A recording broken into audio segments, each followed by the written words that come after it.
The Marlowe family estate had always been filled with laughter and admiration, though most of it was directed at Evelyn. With her raven dark curls, her confident laugh, and the way she carried herself like a queen in a crowded room, she had become the family jewel.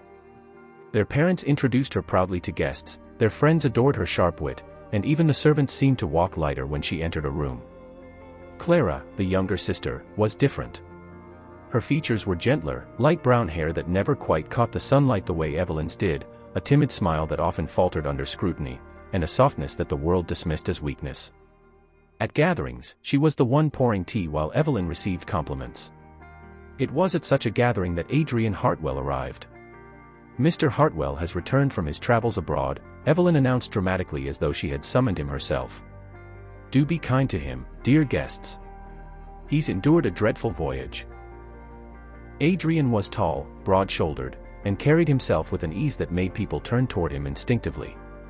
His eyes, however, wandered past Evelyn's theatrics and settled for a brief moment on Clara, who was quietly setting a tray of pastries on the table. "Miss Marlowe," he said politely, directing the words at Evelyn. But Clara was the one who dropped the tray. The room chuckled softly, Evelyn included, who shook her head in mock pity. "Clumsy as always, Clara," Evelyn teased, reaching down not to help, but to lift a single pastry from the floor with dainty disgust.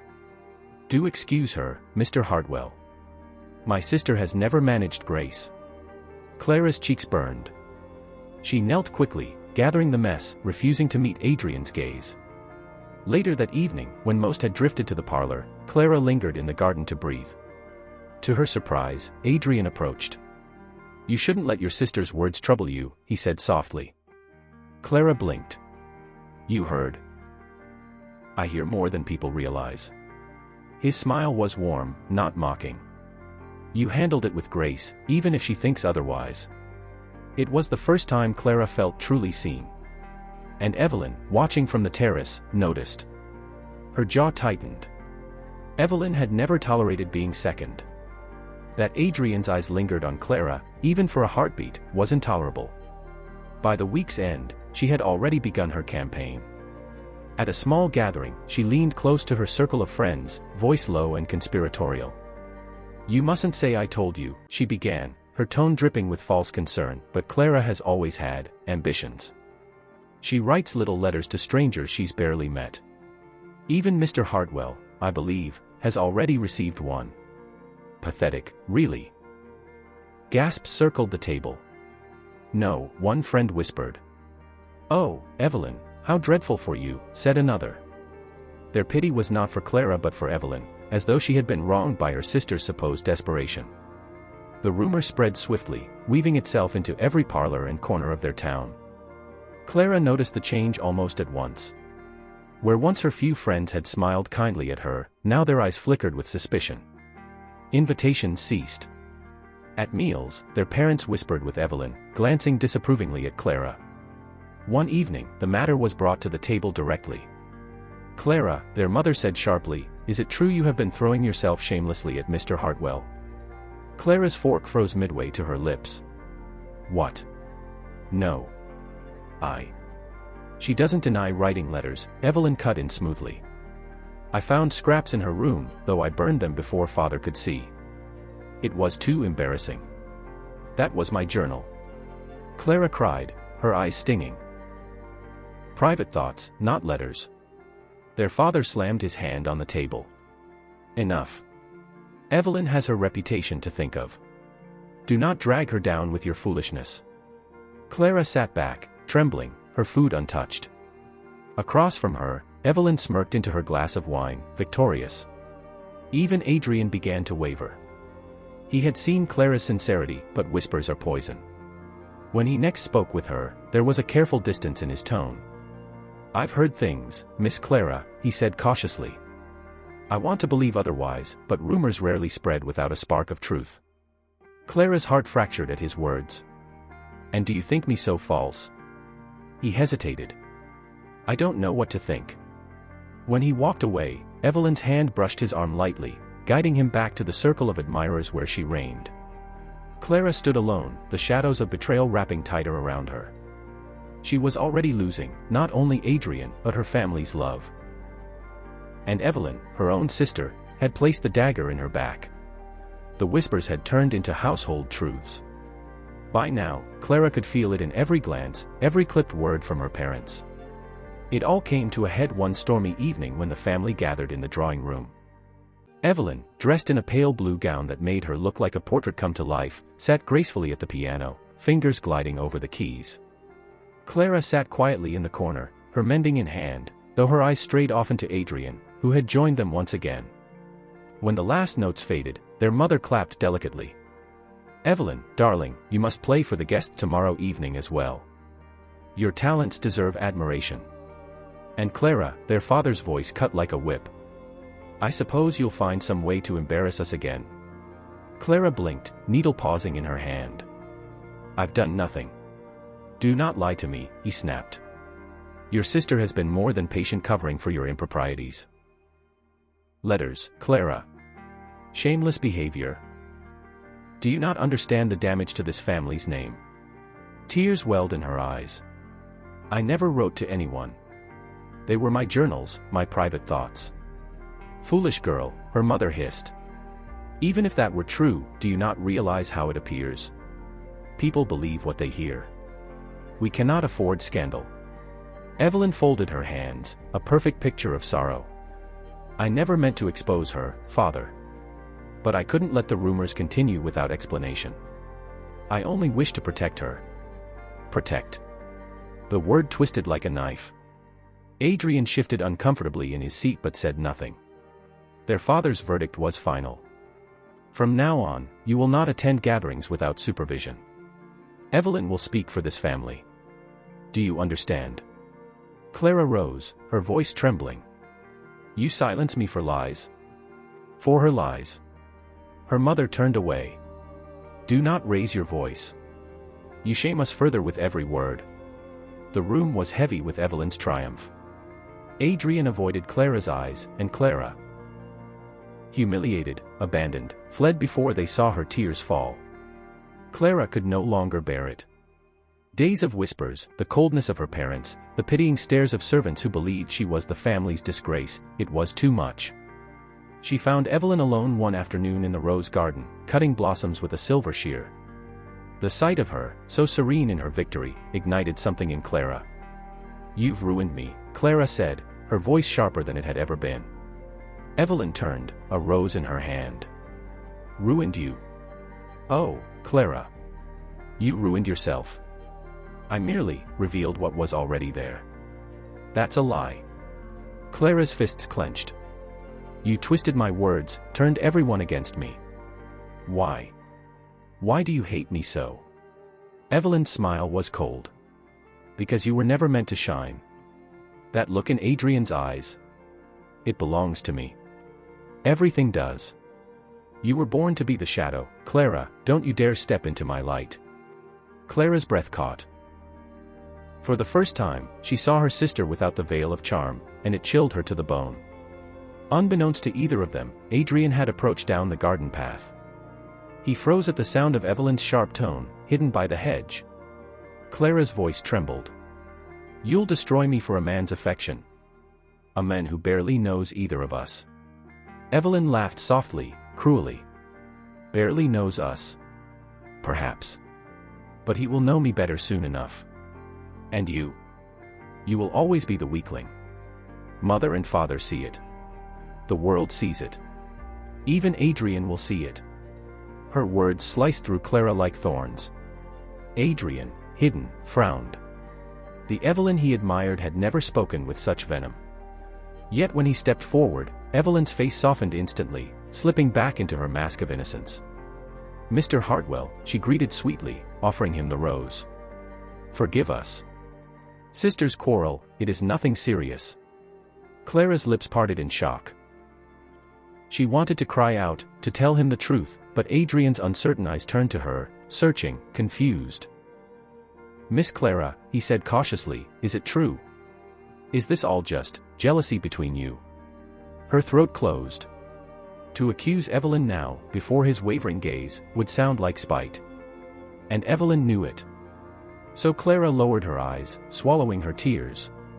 "Believe what you wish. Evelyn smiled, victorious once again, as Adrian accepted the rose. But though Adrian said nothing, doubt had begun to take root. He had heard enough to know there was more beneath Evelyn's perfect mask. The weeks that followed were suffocating for Clara. She was excluded from family gatherings, often left at home while Evelyn basked in admiration. Yet Clara endured, retreating into small tasks, tending the garden, helping the servants, writing in her journal though she knew Evelyn would mock it if discovered. It was during one of these quiet moments that Adrian stumbled upon her. He had come to return a book Evelyn had borrowed, but finding no one in the parlor, he wandered out into the courtyard. There, by the fountain, he saw Clara kneeling with her skirts muddied, binding a servant boy's scraped knee with strips torn from her own handkerchief. "There now," Clara whispered gently, brushing the boy's hair back. "No need to thank me. Just be careful next time." Adrian stood frozen. There was no audience, no pretense. Clara's kindness was effortless, unperformed. When she finally noticed him, she startled. "Mr. Hartwell. Forgive my appearance, I didn't know anyone was." He shook his head. "Don't apologize. I see now how wrong I was to doubt you." Her lips parted, eyes glistening. "Then you don't believe Evelyn?"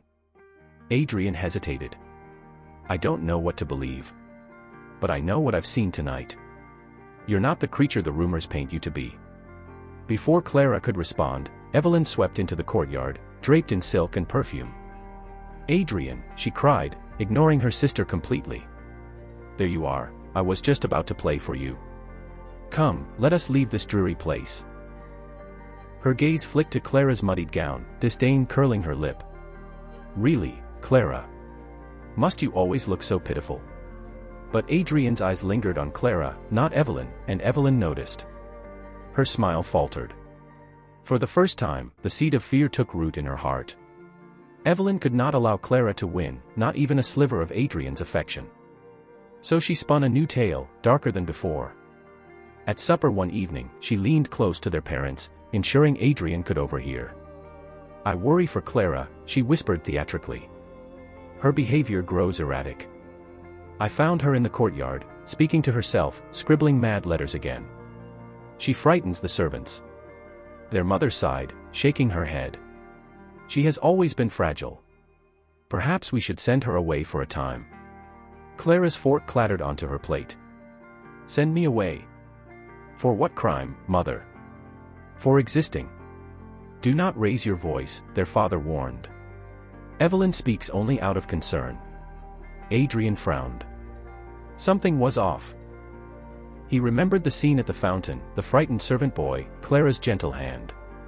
It was not madness he had witnessed, but compassion. And then, Evelyn made her mistake. "Adrian," she said sweetly, resting her hand on his arm, "you must see it too.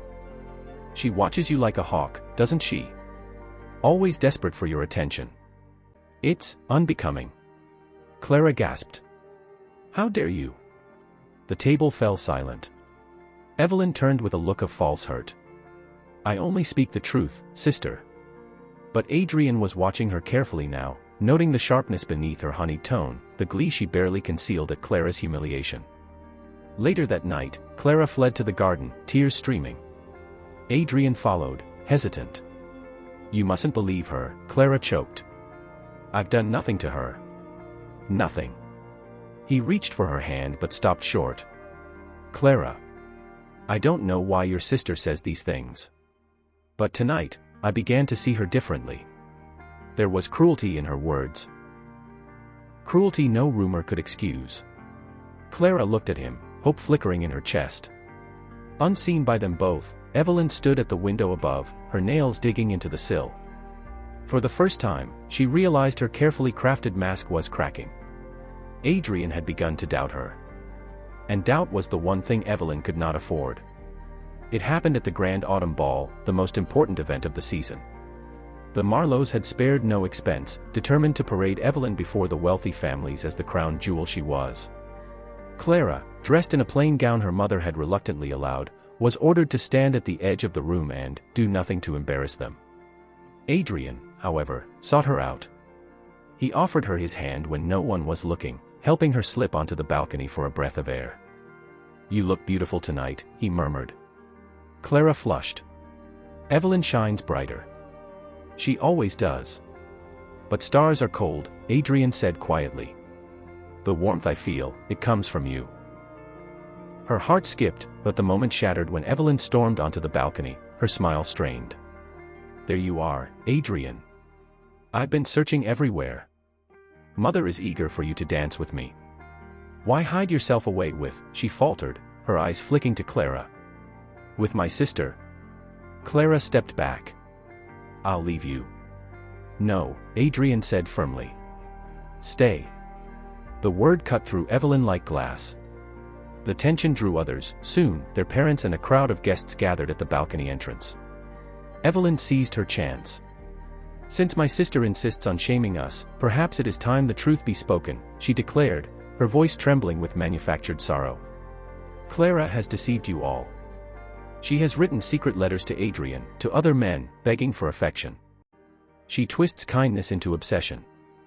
And now she tries to steal what is rightfully mine." Gasps rippled through the guests. Their mother's face turned cold, their father's lips tightened in anger. "Is this true, Clara?" their mother demanded. "Have you no shame?" Clara stood frozen, all eyes upon her. She could feel the weight of judgment, the years of dismissal pressing down. Then, slowly, she lifted her chin.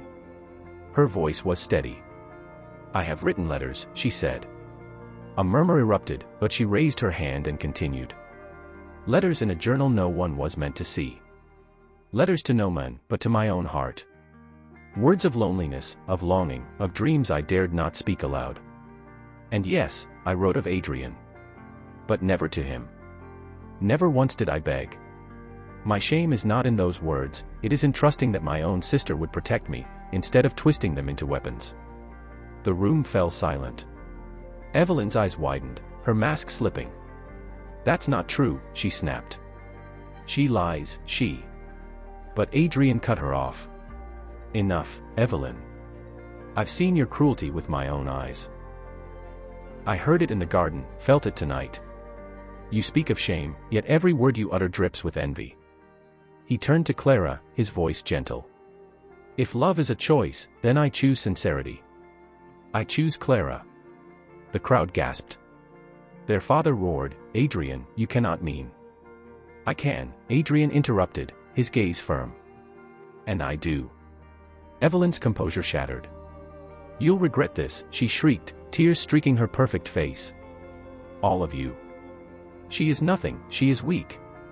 But as Evelyn's voice broke into hysteria, the truth was undeniable.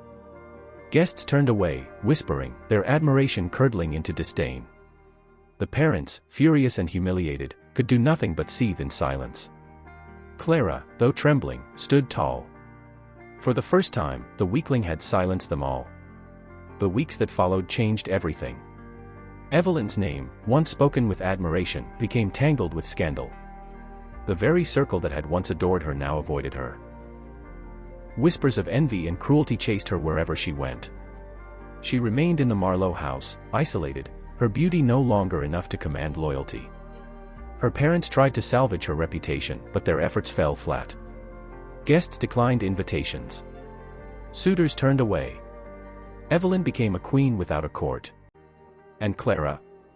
Clara walked through town with Adrian by her side, not flaunting, not seeking revenge, but the sight alone was enough. Where Evelyn had clawed and schemed, Clara had won simply by being herself. Her kindness, once mocked as weakness, was now praised as rare strength. One afternoon, Clara passed Evelyn in the hall. Evelyn's once radiant eyes were hollow, her gown wrinkled, her lips bitten raw. "You stole him from me," Evelyn whispered bitterly. "You stole everything." Clara paused, meeting her sister's gaze, not with malice, but with quiet triumph. "No, Evelyn," she said softly. "You gave it away." And she walked on, leaving Evelyn in the ruins of her own making. Adrian took Clara's hand as they stepped into the sunlight. He kissed her knuckles gently. "You've endured more than anyone should have," he said. Clara smiled faintly, the weight of years lifting from her shoulders. "I was always the shadow, Adrian. But sometimes shadows outlast the stars." And in that moment, Clara knew, her revenge was not Evelyn's destruction but her own rise. Where Evelyn had sought to dim her, Clara had become a quiet flame. And flames, once lit, do not easily die.